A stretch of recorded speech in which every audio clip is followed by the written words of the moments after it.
Em tudo o que fazemos, somos limitados pela quantidade de energia produzida por nosso organismo. Cada função e estado, cada ação, pensamento e emoção exigem um gasto específico de energia na forma de uma substância específica. Se chegarmos à conclusão de que devemos despertar e nos lembrar de nós mesmos, isso só será possível caso tenhamos em nós a energia necessária, a autorrecordação. Apenas podemos estudar, compreender ou vivenciar alguma coisa caso tenhamos energia para estudar, compreender ou vivenciar. O organismo humano é como uma fábrica de produtos químicos, idealizada para uma produção considerável. Porém, nas condições habituais da vida, a fábrica nunca atinge a produção plena possível, porque utiliza somente uma pequena parte do maquinário disponível, produzindo apenas a quantidade de material necessária para se sustentar. Nem é preciso dizer que essa fábrica é gerida de forma ineficiente. De fato, ela não produz nada, não tem produção. Seu maquinário e seus equipamentos complexos mal sustentam sua própria existência e não têm nenhum propósito útil.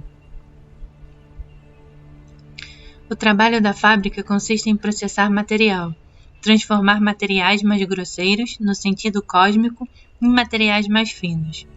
Como a matéria-prima do mundo exterior, a fábrica recebe diversas substâncias grosseiras e as transforma em substâncias mais finas, mediante uma série de complexos processos alquímicos. Entretanto, nas condições habituais da vida, a produção dessas matérias mais finas, importante para vivenciarmos estados de consciência mais elevados e para o funcionamento dos centros superiores, não é suficiente. E todas as matérias finas são desperdiçadas na manutenção da própria fábrica. Se pudéssemos levar a produção ao máximo possível, começaríamos a acumular matéria fina, a qual saturaria todo o corpo, todas as suas células, assentando-se nelas de modo gradual e se cristalizando de maneira especial. Com o tempo, essa cristalização de matéria fina levaria o organismo todo a um nível superior, um plano superior de existência. Aprenda a separar o fino do grosseiro. Esse princípio da tábua de esmeralda de Hermes Trismegisto refere-se ao trabalho da fábrica humana. Caso aprendamos a separar o fino do grosseiro, ou seja, caso aumentemos a produção de matéria fina até sua capacidade máxima, com esse mero fato criaremos a possibilidade de um crescimento interior, o qual não pode ser atingido por outros meios. O desenvolvimento dos corpos internos do homem é um processo material análogo ao crescimento do corpo físico. A fim de crescer, a criança precisa de bons alimentos e de um organismo saudável, no intuito de preparar o material necessário ao desenvolvimento dos tecidos. Isso também é necessário para o crescimento dos corpos superiores. Todas as substâncias finas necessárias precisam ser produzidas dentro do organismo físico, e isso é possível caso a fábrica humana funcione de maneira apropriada e econômica. Todas as substâncias necessárias à manutenção da vida do organismo, bem como as funções mais elevadas da consciência e ao desenvolvimento de corpos superiores, são produzidas pelo organismo a partir do alimento ingerido, o qual vem de fora. O organismo humano recebe 3 tipos de alimento: os alimentos que comemos, o ar que respiramos, as impressões que recebemos. É difícil não aceitar que o ar é um tipo de alimento para o organismo, mas a forma pela qual as impressões podem representar uma espécie de sustento não é tão aparente assim. Precisamos, porém, levar em conta que todas as vezes em que recebemos uma impressão do mundo exterior, quer sob forma de sons, visões ou odores, também recebemos certa quantidade de energia que nos anima. Essa energia que vem de fora para dentro do organismo é a matéria que o nutre como um alimento, no sentido pleno da palavra. Para sua existência normal, o organismo precisa receber esses 3 tipos de alimento. Ele não pode sobreviver apenas com um ou mesmo com 2 tipos de sustento. Contudo, a importância desses alimentos e as quantidades necessárias não são iguais. O organismo pode viver por um tempo relativamente longo sem o fornecimento de alimento físico. Há muitos exemplos de pessoas que passaram fome por mais de 60 dias, com o corpo perdendo parte da vitalidade, mas recuperando-se depressa após começar a receber alimento outra vez. É claro que uma privação desse tipo não pode ser considerada completa, pois em todos esses casos as pessoas não deixaram de beber água. No entanto, uma pessoa pode viver sem água por vários dias. Sem ar, podemos viver apenas alguns minutos. Como regra geral, morreremos após 4 minutos. Sem impressões, as pessoas não podem viver sequer um segundo. Se por algum motivo o fluxo de impressões cessasse, ou o organismo não fosse capaz de receber impressões, a morte seria instantânea. O fluxo de impressões vindo de fora é como uma correia dentada nos transmitindo movimento. E o motor principal é a natureza, o mundo à nossa volta. Por meio de nossas impressões, a natureza nos transmite a energia com que vivemos, nos movemos e temos nossa existência. Se o influxo dessa energia for detido, nossa máquina irá parar imediatamente. Portanto, as impressões são mais importantes dos 3 tipos de alimento. Embora naturalmente ninguém possa existir apenas de impressões por muito tempo. Podemos viver por algum tempo de impressões e de ar. Com os 3 tipos de alimento, o organismo pode viver até o fim da duração normal de sua idade e produzir as substâncias necessárias, não apenas à manutenção da vida, mas à criação e ao crescimento dos corpos superiores. Se compreendermos o conceito de escala e de níveis de maturidade, será possível examinar a relação entre as funções do homem e os planos do universo, e estabelecer evidentemente as razões para as diferenças entre os centros. Os centros funcionam com substâncias de materialidade distinta. O centro que trabalha com materiais mais grosseiros, pesados ou densos, funcionam de modo mais lento. O centro que trabalha com materiais mais leves e móveis funciona com mais agilidade. Essa é a principal diferença entre eles. Como vimos, o centro do pensamento é o mais lento dos 3 centros inferiores. O centro do movimento trabalha mais depressa, com uma substância muitas vezes mais leve e mais móvel. O centro do pensamento nunca consegue acompanhar o funcionamento do centro do movimento.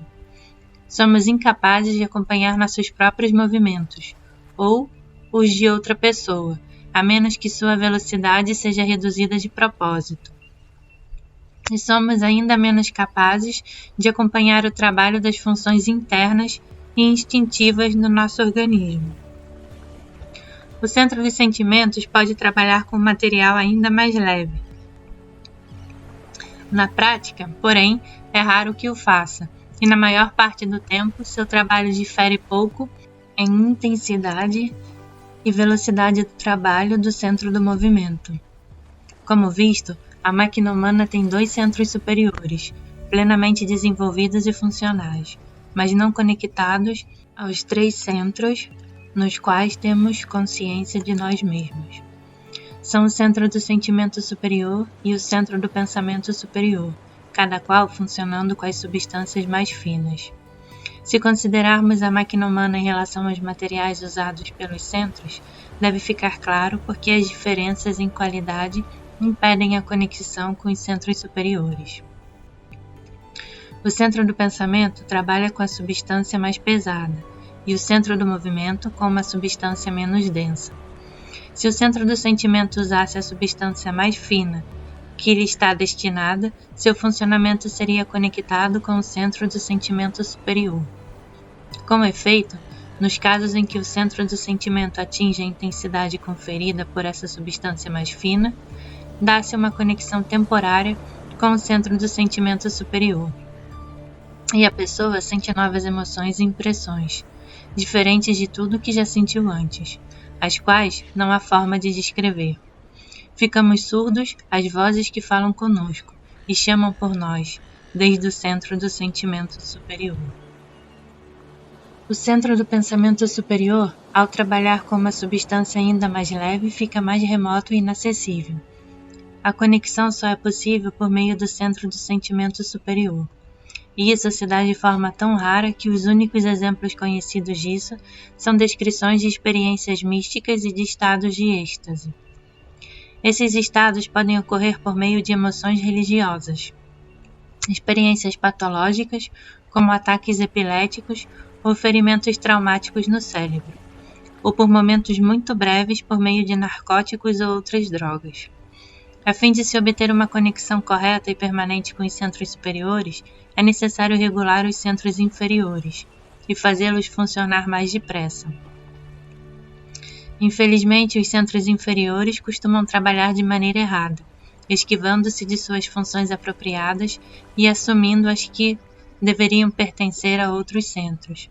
Isso reduz consideravelmente a velocidade da máquina e dificulta muito a aceleração dos centros. Portanto, no intuito de regular e acelerar os centros inferiores, antes precisamos libertar cada uma das funções que não lhes pertencem, redirecionando seu trabalho ao funcionamento para o qual está bem mais equipado. Se quisermos regular os 3 centros cujas funções constituem nossa vida, precisamos aprender a economizar a energia produzida por nosso organismo, ou seja, a não desperdiçá-la em funções desnecessárias, economizando-a para atividade que pode levar a uma conexão entre os centros inferiores e os superiores. Todo o trabalho feito com nós mesmos, na formação da unidade interior, visa a mesma meta final. O que um sistema chama de corpo astral, outro designa como centro do sentimento superior, embora a distinção seja maior do que a mera terminologia. De modo mais correto, trata-se de aspectos diferentes do estágio seguinte da evolução humana. Podemos dizer que o corpo astral é um pré-requisito para que o centro de sentimento superior funcione em uníssono com o inferior, ou que o centro de sentimento superior é um pré-requisito para o desenvolvimento do corpo astral. O corpo mental, por outro lado, corresponde ao centro do pensamento superior. Não são a mesma coisa, mas um precisa do outro. Um não pode existir sem o outro, e um é a expressão de certos aspectos e funções do outro. No estágio mais elevado da unidade, o quarto corpo requer o funcionamento pleno e harmonioso de todos os centros, e implica-o, ou é a expressão do controle completo desse funcionamento. É preciso compreender que todos os processos internos intelectuais, emocionais, volitivos e etc. são completamente imateriais, inclusive as inspirações poéticas e religiosas mais exaltadas, bem como as revelações místicas. Todos os processos psíquicos são materiais, e todos dependem da qualidade do material ou da substância usada. Não há um processo que não exija o dispêndio de alguma substância correspondente. Se esse material está presente, o processo continua, e quando a substância se exaure, o processo cessa.